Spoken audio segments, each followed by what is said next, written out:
मैंने खुद पैसे कमा के then I did my training.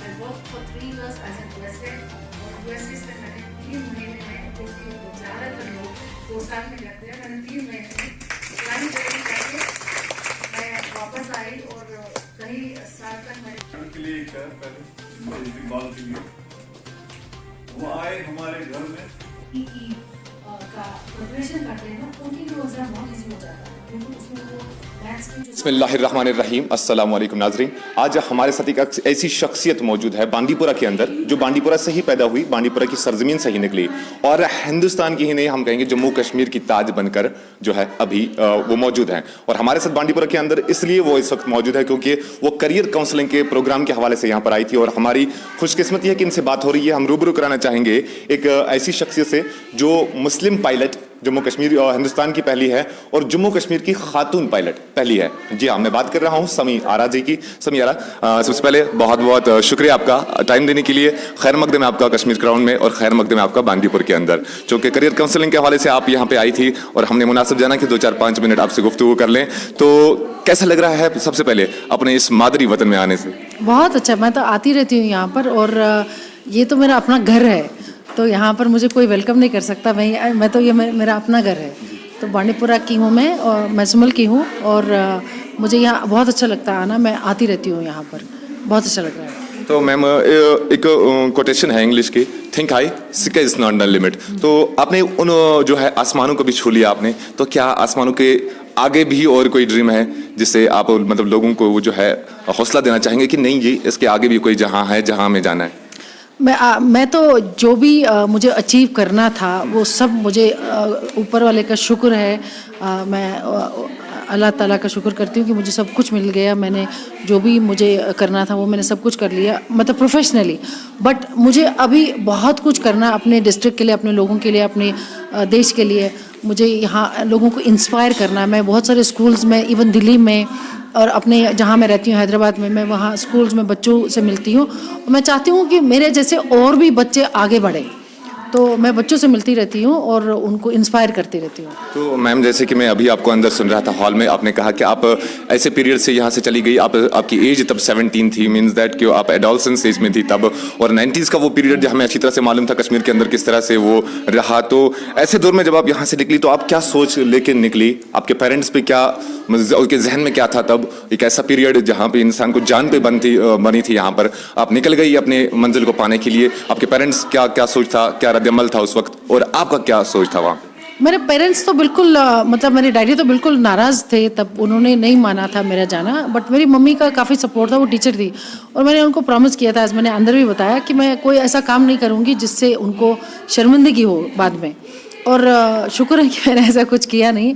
और मैंने अपने डैडी से प्रॉमिस किया था कि एक दिन आपको फ़ख्र होगा कि जब आप मैं आगे, और मैं जब गई थी मैंने उनको बोला था कि मैं काम करने जा रही हूँ लेकिन मैं आगे पढ़ाई भी करूँगी, क्योंकि वो चाहते थे कि मैं आगे पढ़ाई करूँ। और मैंने आगे फिर बहुत, उसके बाद में मैंने बहुत पढ़ाई की। मैंने जो CPL किया, फिर मैं टेक्सास गई, टेक्सास से CPL किया, फिर वहाँ से आने के बाद ATPL किया। तो काफ़ी पढ़ाई मैंने उसके बाद भी की, तो काफ़ी खुश थे वो बाद में। He was very happy.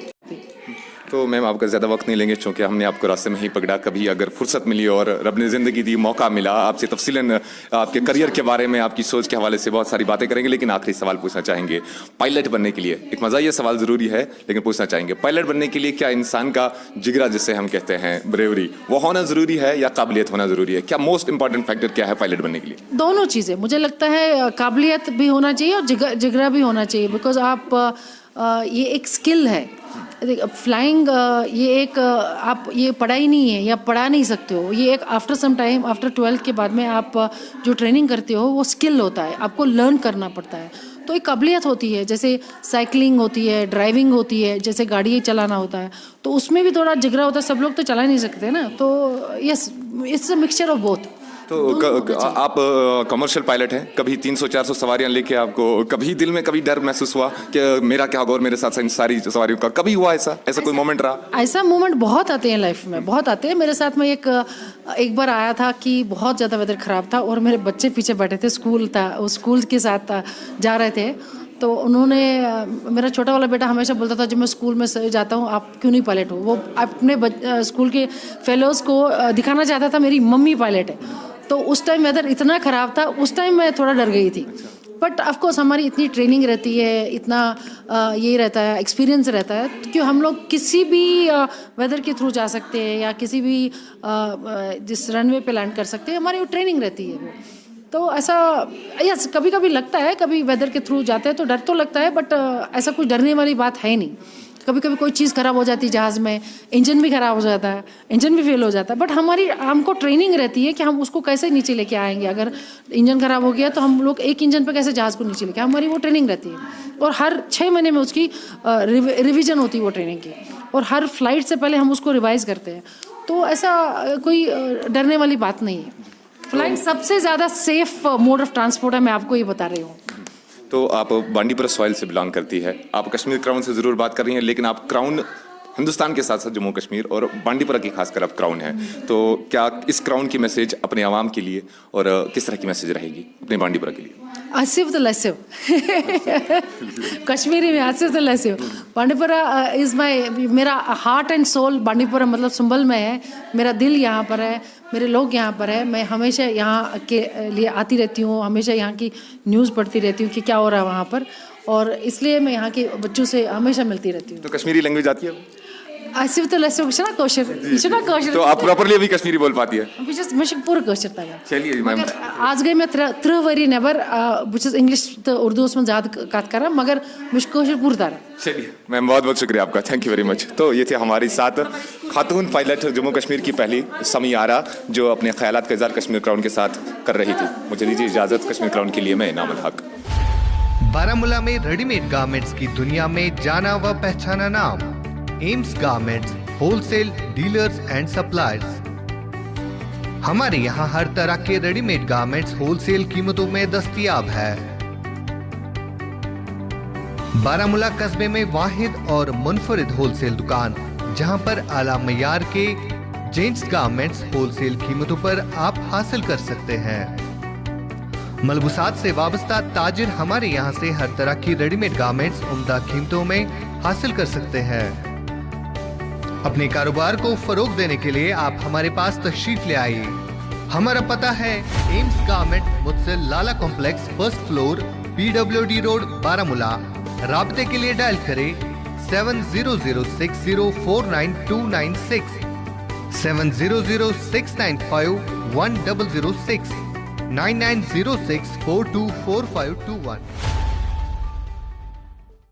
देश के निर्माण और उन्नति में सहयोग, आपके हर कदम में आपका हमसफर। कश्मीर टर्बो TMT सरिया। चाहे भूकंप आए या तूफान, सुरक्षित रहें आप और आपका मकान। अपनाइए आपका अपना कश्मीर टर्बो TMT सरिया, trust and reliability. European style furniture दुनिया में हर किसी का दिल जीतने के बाद अब वादी कश्मीर में पहला 3D शोरूम हैटल फर्नीचर, जिसमें कोई कील नहीं और जर्मन लकड़ी में इटालियन फिनिशिंग से तैयार किया हुआ फर्नीचर। विजिट हैटल furniture, doctor Bagh, Nowgam bypass to Natipora road, Srinagar.